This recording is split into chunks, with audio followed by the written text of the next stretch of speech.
भारत के minister of external affair doctor Jaishankar ने कहा है कि हमने पाकिस्तान का एयर डिफेंस सिस्टम उड़ा दिया। क्या आपको अमेरिका के secretary of state Marco Rubio ने ये नहीं कहा था? आपको नहीं पहुंचा था कि पाकिस्तान की नेशनल कमांड अथॉरिटी का सुबह 10 बजे इजलास हो रहा है? Where was the United States in this conflict? The United States was in the United States. America में था। सिर्फ इतने ही सवाल का जवाब दे दे पूरी एयरफोर्स और पूरी फॉरेन ऑफिस में इंडिया के कि क्या इंडिया के जहाज गिरे हैं कि नहीं गिरे। पूरी दुनिया मानती है, सिर्फ नहीं मानता तो इंडिया नहीं मानता। मोदी साहब तो वाइस प्रेसिडेंट की कॉल से जो है वो ठुस हो गए थे, फ्रैंकली स्पीकिंग। जब नेशनल कमांड अथॉरिटी का मैसेज आया तो अमेरिकन भी अलर्ट हो गए, इंडियंस भी अलर्ट हो गए। इंडिया की तगड़ी फौज है, तगड़ी एयरफोर्स है, तगड़ी नेवी है, रिसोर्सेज डाले हैं यार आपने।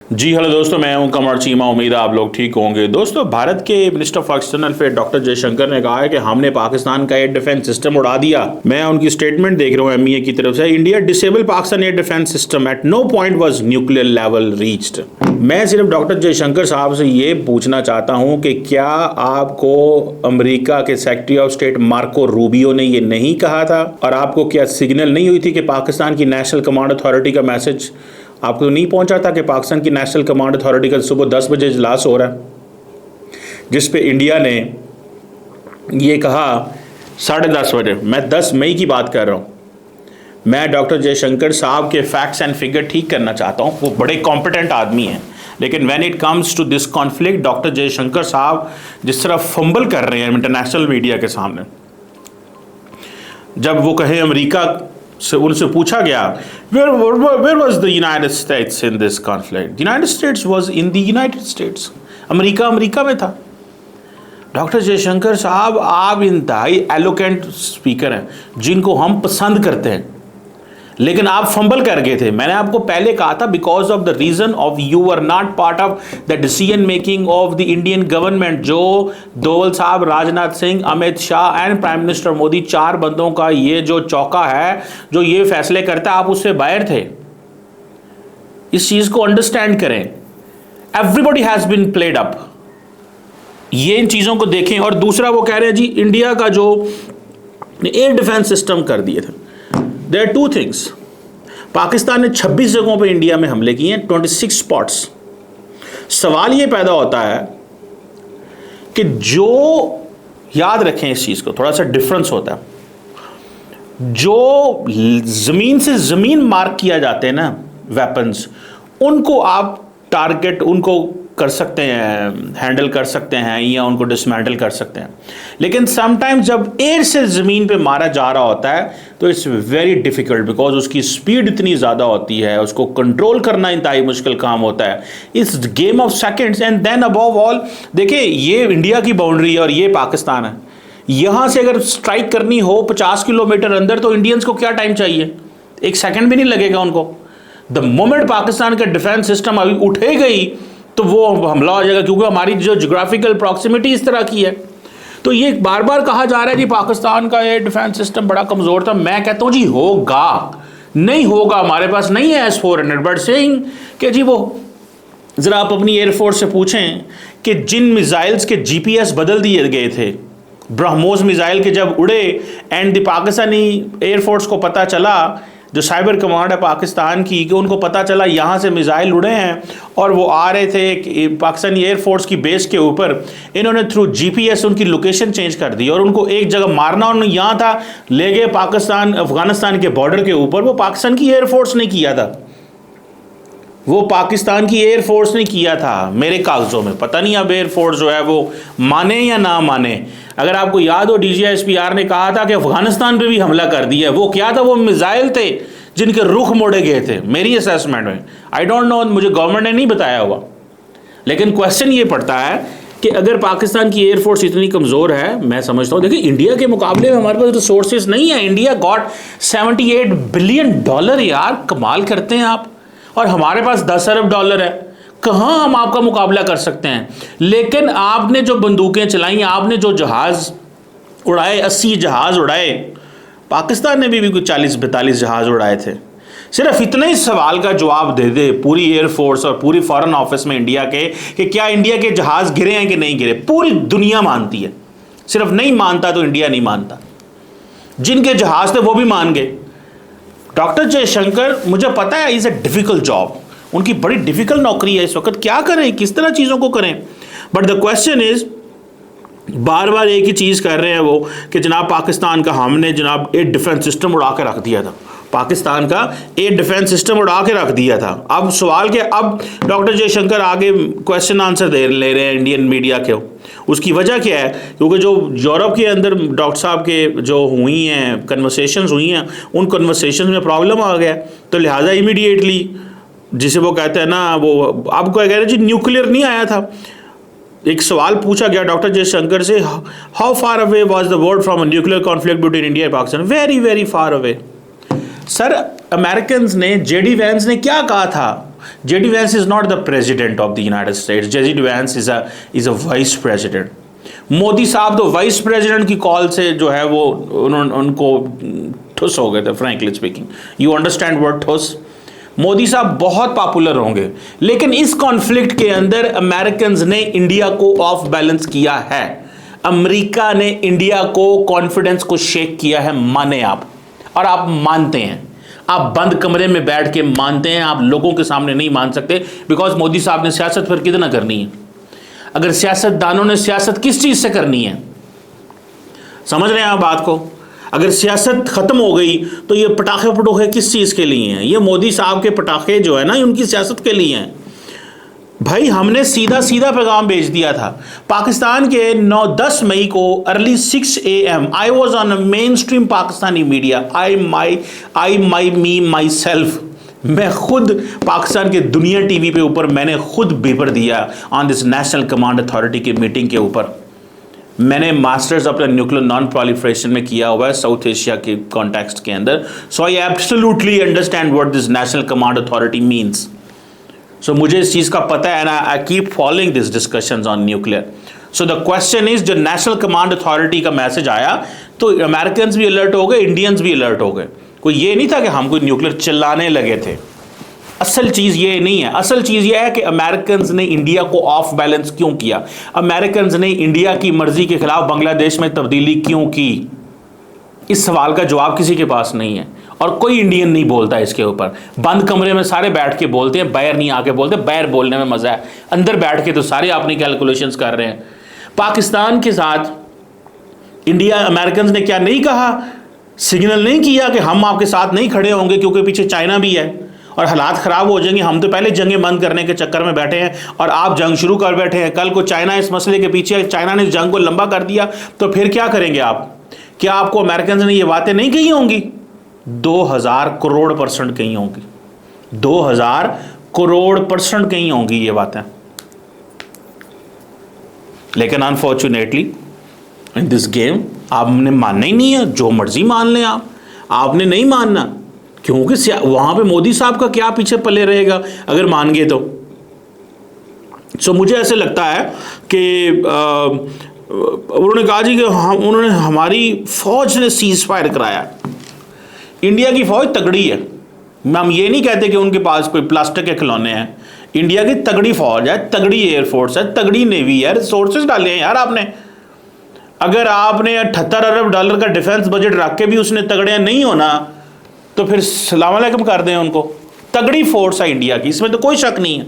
सवाल ये नहीं है, सवाल ये है कि आपने अमेरिका को थर्ड पार्टी में क्यों इन्वॉल्व होने दिया? क्योंकि आप कहते थे कि हमने नहीं होने देना। हमने तो कभी कहा ही नहीं है, हम तो कहते थर्ड पार्टी आए बीच में। मैं तो कहता हूँ अमाराती आए, सऊदी आए, अमेरिकन आए, बरतानी। मैं तो दुनिया के जिस डिप्लोमेट को कभी मिला हूँ, मैंने इस बात को हमेशा हाईलाइट किया कि इस खित्ते के अंदर थर्ड पार्टी की इन्वॉल्वमेंट जरूरी है। इंडिया आने नहीं देता। इंडिया कहता नहीं, मैं कल ही काफ़ी हूँ। गुस्सा करता है इंडिया, बेइज्जती महसूस करता है। तो मुझे ऐसे लगता है कि इंडिया ने ये जो बात है ना, इसको थोड़ा समझना पड़ेगा। इंडिया ने ये जो बातें की हुई हैं, ये सारी जो सिचुएशन है, हमें इसको थोड़ा सिग्नल्स हैं यार जो अमेरिका की तरफ से आए हैं आपको, इन सिग्नल्स को अंडरस्टैंड करें, फॉर गॉड सेक सिग्नल्स को अंडरस्टैंड करें। और दूसरी बात उन्होंने सवाल पूछा जी जर्मनी आपकी पोजीशन अंडरस्टैंड करता है। दुनिया हमारे साथ कारोबार क्यों करती है अगर आप कहते हैं कि जी हम दहशतगर्दी करा रहे हैं? सवाल है ना, एक सवाल है, क्यों कारोबार करती है दुनिया? इस सवाल का जवाब है किसी के पास? हम दहशतगर्दी कराते हैं। बेस्ट पार्टनर जर्मनी, आपका बेस्ट पार्टनर अमेरिका है, आपका बेस्ट पार्टनर बरतानिया, आपका बेस्ट पार्टनर यूरोप है। पाकिस्तान से कारोबार क्यों करते हैं वो? डिप्लोमेटिक रिलेशंस क्यों है? अब बरतानवी फॉरेन सेक्रेटरी अगले दिन पाकिस्तान क्या लेने आए थे? आप उस रास्ते पे चल पड़े हैं जिस रास्ते की आपकी मंजिल कोई नहीं है। अगर मंजिल होती तो मैं आपको मान देता। हम तो आपको देखिए, मैं तो हमेशा इंडिया की फॉरेन पॉलिसी की तारीफ करता रहा हूं, पर मुझे फ्रैंकली नहीं पता था कि अंदर काम बेटा खोखला है। लेकिन जो लोग पाकिस्तान के, वो लोग जो पाकिस्तान की इन चीज़ों को असेस करते थे, दे न्यू दिस थिंग, उनको पता था। हमारे जारी बात है, हमारे ISI के लोगों को पता था, हमारे फॉरेन ऑफिस के लोगों की असेसमेंट थी, हमारी स्ट्रेटेजिक कम्युनिटी की कहीं ना कहीं पे जो वॉर गेम्स करते हैं, कैलकुलेशंस करते हैं, उनको एग्जैक्टली पता था कि where does India stand at the moment. अमेरिकी डीप स्टेट कहाँ खड़ी है, इंडिया कहाँ खड़ा है, मोदी साहब कहाँ खड़े हैं, और ये जो ट्रंप ने आके इंडिया को थोड़ा शेकअप किया है, इसके पीछे लॉजिक क्या हो क्या रहा है, आप क्या समझते हैं? दुनिया को नहीं पता। जिस दिन दुनिया के किसी दूसरे मुल्क ने ये कहा ना कि पाकिस्तान जो है वो दहशतगर्दी कराता है इंडिया के अंदर, फिर मुझे बताइएगा आप। लेकिन टिल दैट टाइम आप हमें ये ना स्टोरी सुनाएं। इंडिया को पाकिस्तान से कारोबार करना चाहिए, बात करनी चाहिए, काम करना चाहिए। ये एरोगेंस नहीं है। There is a term call in India के पॉलिटिकल कल्चर में, स्ट्रेटेजिक एरोगेंस। हम पाकिस्तान को क्या समझते हैं, इनकी क्या औकात है, क्या औकात है इनकी? ये क्या चक्कर हुआ? आप अजीब बातें करते हैं। ठीक है जी, वो सवाल पूछा किसी ने, उन्होंने कहा जी आप कन्विंस कर चुके हैं अपने पार्टनर्स को जी पाकिस्तान दहशतगर्दी फैलाता है? वो कहते हैं जो अंधा नहीं है उसको पता चल जाएगा। ये जवाब दिया जयशंकर साहब ने। उन्होंने कहा पाकिस्तान के शहरों में the UN security council terrorist list is full of the Pakistani names and places. Pakistan terrorism is an open business, a business that is supported, financed, organized and used by the state and by the military. कोई सवालों के जवाब नहीं। यार आपकी बात को दुनिया मानती क्यों नहीं है? मैं तो इस सवाल का जवाब चाहता हूं। और सवाल जयशंकर साहब से किया गया कि क्या अमेरिका का शुक्रिया अदा करना चाहिए? जयशंकर साहब ने कहा नहीं, हमें इंडिया की फौज का शुक्रिया अदा करना चाहिए। भाई फौज तो आपकी है ना। ये इतनी मुश्किल में फंस गई है इंडियन पॉलिटिकल क्लास कि ट्रंप रोज टीवी पे बैठ के कहता मैंने अमन करवाया, ये कहते हैं नहीं हमने नहीं करवाया, ये आपने नहीं करवाया। रोज कहता है, रोज डेली बुनियादों पे वो कह रहे हैं ये जो हॉस्टिलिटीज हो रहे हैं, ये हो रहा है, वो हो रहा है, इंडिया की फलानी मिलिट्री ये चीज। अब ये कौन करेगा यार? हम जब पाकिस्तान ने हमें कहा था, सोफिया कुरैशी साहबा जब आई थी सुबह 10 बजे 10 मई को 10:30 पे प्रेस कॉन्फ्रेंस जाके पूरी देखें, सोफिया कुरैशी साहबा के अल्फाज देखें, if Pakistan will not escalate we will not escalate. और सीज फायर किन्हों आने सर, और सीज फायर किसे कहते हैं जयशंकर साहब? यार मान जाएं everyone is not right all the time and everyone is not wrong all the time. हम हर जगह गलत नहीं होते, हमारी आदत है, हम अपनी बातें मानते हैं। हमारी गवर्नमेंट भी हम भी क्या हमने नहीं ये माना कि हमने कश्मीर में माजी में मुजाहिदीन जाते रहे वहां पे? जब नहीं जा रहे तो भाई नहीं जा रहे, जब नहीं पाकिस्तान सपोर्ट कर रहे तो सिर्फ डिप्लोमेटिक पॉलिटिकल मॉरली कर रहे हैं तो भाई कर रहे हैं, इतना ही कर रहे हैं जितना कर रहे हैं। किस चीज को यार आप गुस्सा कर रहे हो हमारे साथ? Why are you so annoyed and angry and and all this? कमाल हो गई है। मुझे बड़ी अजीब बात लग रही है सारी, बहुत अजीब बात लग रही है सारी। लेट्स सी, अमेरिका जो है उसने कहा जी अमेरिका का क्या रोल था? ये फॉरेन ऑफिस में सवाल हुए हैं। उन्होंने कहा जी अमेरिका का रोल बड़ा पावरफुल कंट्री है, must how the Americans approach the world, हमें मुसलसल ऑब्जर्व करना चाहिए। मतलब कि ये जो ट्रंप वाली पोजीशन है हम ऑब्जर्व करनी चाहिए क्या कर रहे हैं। And everyone is notice something has change but it is not new situation for us, we have never had the comfort and continuity that we enjoyed in Europe. मतलब ये कि अमेरिका जो मर्जी करते रहे, हमारा डायरेक्शन यूरोप है। जयशंकर साहब ये कह रहे हैं। स्नॉट ट्रंप को 3.5 साल ट्रंप के भी पड़े हुए हैं। अब ये बातें बताएं उसको ट्रंप होर उत्तों दी उठ के आएगा थोड़े ते। Europe had long decades of growth, progress and stability after 1947। हमारा ध्यान यूरोप है। मैंने आपको क्या कहा था यार, long ago I told you that India's investment in France is a message to the Washington that we have a partner in shape of France and Europe। Particularly Europe के अंदर फ्रांस एक प्लेयर उनको मिलता है, लेकिन France खुद of balance कर दे American जब दिल के। मुझे बताएं, इंडिया को वो ऑफ बैलेंस कर सकते हैं तो don't they have any car two of balance the entire Europe? जरा बताएं मुझे।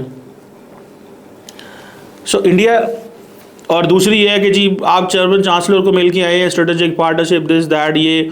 सो ये सारी की सारी जो डिस्कशन हुई हैं ये पाकिस्तान के ऊपर है। वो कहते हैं there is no hyphenation, this is hyphenation my lord. ये हाइफनेशन ही हुंदी और की हुंदी है कि वाह, वो ऐसे मजाक में ये मैंने लफ्ज़ बोल दिए हुंदी है कि वाह। कहाँ से आई ये बात यार, कमाल बात करते हैं आप। What else is hyphenation? At least this is in the you know this is being discussed. वो कहते थे पाकिस्तान का जिक्र ही नहीं करना हमने, और ये हमने कुछ नहीं किया। दुनिया को एक चीज का पता है कि Pakistan is not an aggressor. अगले दिन लेफ्टिनेंट जनरल एच.एस. हुदा ने जो आर्टिकल लिखा था उसको जरा पढ़ लें कि that Pakistan, how Pakistan dominated the narrative war. क्यों डोमिनेट किया? बिकॉज हमारे अंदर एरोगेंस नहीं थी, हम नीवे होकर गुजरे थे। आप एरोगेंट थे, एरोगेंस, स्ट्रेटेजिक एरोगेंस थी, सिस्टम के अंदर एरोगेंस थी एवरीवेयर। और मैं एक बात बताऊं आपको, इंडिया की फौज, एयरफोर्स और नेवी इंतहाई डिसेंट, इंतहाई प्रोफेशनल और इंतहाई ज़बरदस्त तरीके से परफॉर्म करते हैं। ट्रस्ट मी, ये पॉलिटिशियंस जो आगे लगी हुई होते हैं उनकी फौजें बहुत ज़बरदस्त परफॉर्म करती हैं। और ये जयशंकर साहब भी थोड़ी सी वो कर गए थे, ले गए थे। समझ रहे हैं आप बात को? देखते हैं कि क्या होता है और किस तरह होता है और ये क्या चीज़ें चलती है। बट दिस इज़ इंटरेस्टिंग, ये इंटरेस्टिंग चीज़ है यार। मैं तो बड़ा देख के हैरान हूँ, इन्होंने किया क्या है यार, ये हमें समझते क्या है। हम ठीक है कमज़ोर मुल्क हैं, but that does not mean कि मतलब आप जब जिसका दिल किया है जिधर मर्जी साढ़े तक चढ़ाई कर दे कोई बंदा। This is not going to happen. Let's see क्या होता है, कैसे चलता है। बट जयशंकर साहब को मैं बताना चाहता हूँ कि पाकिस्तान का एयर डिफेंस सिस्टम आप जितना मजबूत नहीं होगा, लेकिन हमने आपके ब्रह्मोसों के मिसाइलों के रुख मोड़े थे। हाँ, आपने हिट ज़रूर किया क्योंकि एयर से ज़मीन पे हिट करने में कम टाइम चाहिए होता है, बड़ी अर्जेंट चीज़ें होती हैं। Anyhow, I hope you will make made my point understandable to you. Thank you very much.